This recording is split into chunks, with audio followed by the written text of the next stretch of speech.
Hi everyone, welcome to our channel. నేను మీ అంకే సరిత. ఈరోజు మనతో పాటు ద ట్రూత్ వివేక్ అమృత్ వ్యవస్థాపకులు, అలాగే స్పిరిచువల్ మోటివేషనల్ స్పీచర్ వివేకానందర్ గారు మనతో పాటు ఉన్నారు. ఆయనతో మాట్లాడతాం. నమస్తే సార్. గురుగారు, ఇందాక మనం మాట్లాడుకున్నట్టు మీరు మాటల్లో మాట ఆది గురువైన శంకరాచార్య వారి గురించి మాట్లాడారు. అసలు ఆయన ఎవరు? ఆయన చేసిన విజిటర్లు ఏంటి? ఆయన గురించి మీరు. ఎస్, నిజంగానే నేటి తరానికి తెలియాల్సిన ఆధ్యాత్మిక కథానాయకుడు ఆది గురువైన శంకరాచార్య వారు. నేను మునుపటి సంచికలో I made it very clear. సరిగ్గా ఈ చేదస్థాల సుడిగుండం తారాస్థాయికి వెళ్ళినప్పుడు గౌతమ్ బుద్ధుడు అనే వ్యక్తి ఈ చేదస్థాలని, ఈ కర్మకాండాలని, వీటన్నిటిని ప్రశ్నించాడు. అప్పట్లో కేవలం ఉదర పోషణకై సత్యం వైపు నుండి చేదస్థాల వైపుకు అడుగులు వేయించిన అనేక మంది గౌతమ్ బుద్ధుడు సంధించిన ప్రశ్నలకి సమాధానం చెప్పలేకపోయారు, తోక ముడుచుకున్నారు. అప్పుడు గౌతమ్ బుద్ధుడు కొత్త సిద్ధాంతాన్ని, శూన్య సిద్ధాంతాన్ని ప్రతిపాదించారు. ఇవాళ అదే బుద్ధిజంగా విశేషమైన ప్రచారం పొందింది.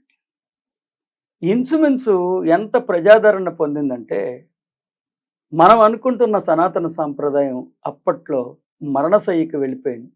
చివరి శ్వాసలు లెక్క పెట్టుకునేంత దయనీయమైన పరిస్థితికి వెళ్ళిపోయింది. ఇంచుమించు గౌతమ్ బుద్ధుడు నిష్క్రమించిన కొన్ని వందల సంవత్సరాల తర్వాత ఆది గురువైన శంకరాచార్యులు వారు జన్మించారు.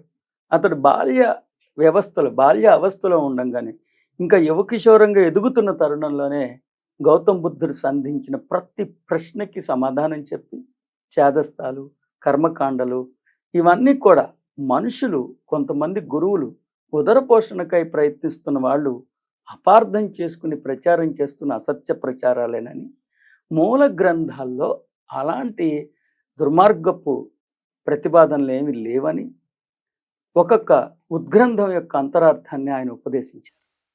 ఇప్పుడు మీరు అడిగిన ప్రశ్నకి సమాధానం. ఇంతకీ ఆయన ఏం చేశారు అనేది కదా మీరు అడిగింది. What is the contribution of lord Shankaracharya towards సనాతన సాంప్రదాయం, టువర్డ్స్ స్పిరిచువాలిటీ?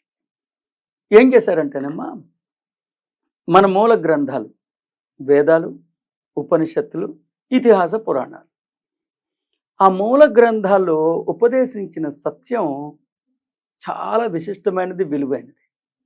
ఆ మూల గ్రంథాల్లోని సత్యం మనంతట మనం చదువుకుంటే ఎన్నో అపార్థాలు పుట్టుకొస్తాయి. అంతదాకా ఎందుకు? భగవద్గీత పరిచయం ఉంది కదా మీకు. భగవద్గీతలో శ్రీకృష్ణుడు విశిష్టమైన గురువు అని నమ్ముతారు కదా. నా ఉద్దేశంలో శ్రీకృష్ణుడు ఉపదేశించారంటేనే ఆయన ఒక ఆధ్యాత్మిక ప్రభుత్వం, ఆయన ఉపదేశించింది ఆధ్యాత్మిక రాజ్యాంగం. కాబట్టి భగవద్గీతలో ఆచార్యులైన శ్రీకృష్ణుడు ఉపదేశించారంటే నిస్సందేహంగా, నిస్సంకోచంగా మనం అంగీకరించవచ్చు. శ్రీకృష్ణుడు స్వయంగా సాంఖ్యశాస్త్రం అంటే భగవద్గీత 2వ అధ్యాయం 42, 43, 44 శ్లోకాల్లో చాలా విపులంగా, వివరంగా చెప్పారు. సుజ్ఞానానికి ఎప్పుడు 2 అర్థాలు ఉంటాయి. ఒకటి బాహ్యార్థము, రెండోది అంతరార్థం. బాహ్యార్థాన్ని చెప్పగలిగే సమర్థత గురువులకు ఉండదు, నేర్చుకోవాలన్న ఆసక్తి సాధకులకు ఉండదు. కాబట్టి బాహ్యార్థాలే రాజ్యాలు వెళ్తున్నాయి, బాహ్యార్థాల పట్ల జాగ్రత్త వహించండి అని క్లియర్గా శ్రీకృష్ణుడు మనకు ఉపదేశించారు. సో మీ ద్వారా సాధకులకు చెప్తున్నది ఏంటంటే, ప్రతి మూల గ్రంథానికి, ప్రతి గురువు ఉపదేశించిన ఉపదేశానికి బాహ్యార్థం ఉంటుంది, అంతరార్థం ఉంటుంది. మనం బాహ్యార్థాన్ని పట్టుకుంటే చేదస్థాల్లోకి ప్రవేశిస్తాం. చేదస్థాలు సుడిగుండం, భయం. ఆయన ఏదో ఇచ్చారు, ఎక్కడో పెట్టుకోమన్నా, నేను అక్కడ పెట్టుకున్నానో పెట్టుకోలేదా, నేనేమైనా తప్పు చేసేసానేమో, తొక్కకూడదు తొక్కానేమో, చూడకూడదు చూశానేమో, మంచి రోజు మొదలు పెట్టలేదా, ఇలాంటి భయానకమైన వాతావరణంలో మనం జీవిస్తూ ఆ భయానికి భక్తి అనే ముసుగు వేసుకుని, జస్ట్ మేకప్ ఏమో భక్తి, లోపల ఉన్నదేమో భయం.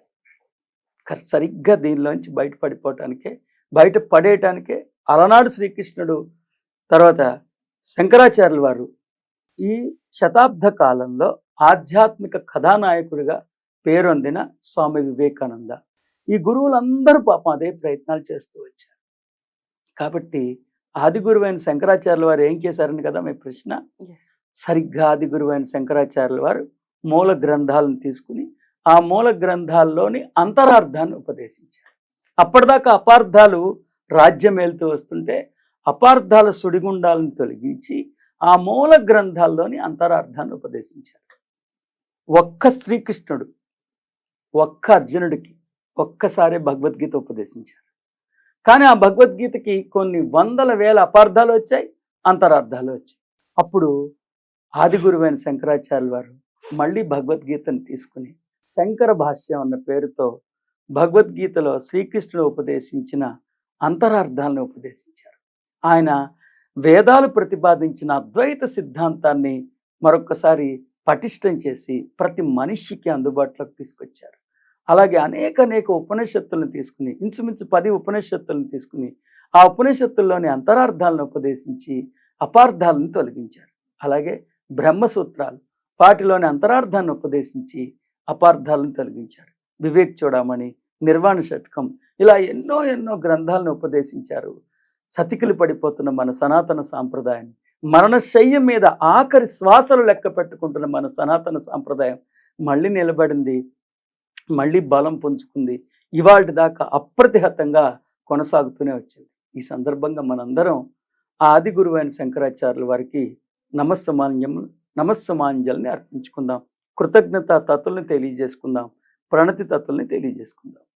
మరి ఆయన ఉపదేశించింది ఏంటి ముఖ్యంగా అంటే, వేదాలు, ఉపనిషత్తులు, ఇతిహాస పురాణాలు ప్రతిపాదించిన అద్వైత సత్యాన్ని, అద్వైత సిద్ధాంతాన్ని ఆయన మరొక్కసారి పటిష్టం చేశారు, మరొక్కసారి మనందరికీ అందుబాటులోకి తీసుకొచ్చారు. అలాగే వారు ఈ శివోహం అని, నేనైతే ఈ గ్రంథానికి నేను శివోహం అని శీర్షిక పెట్టుకున్నా, కానీ ఆది గురువైన శంకరాచార్యుల వారు నిర్వాణ షట్కం అన్న శీర్షికతో అద్భుతమైన సత్యాన్ని మనకి అందించారు.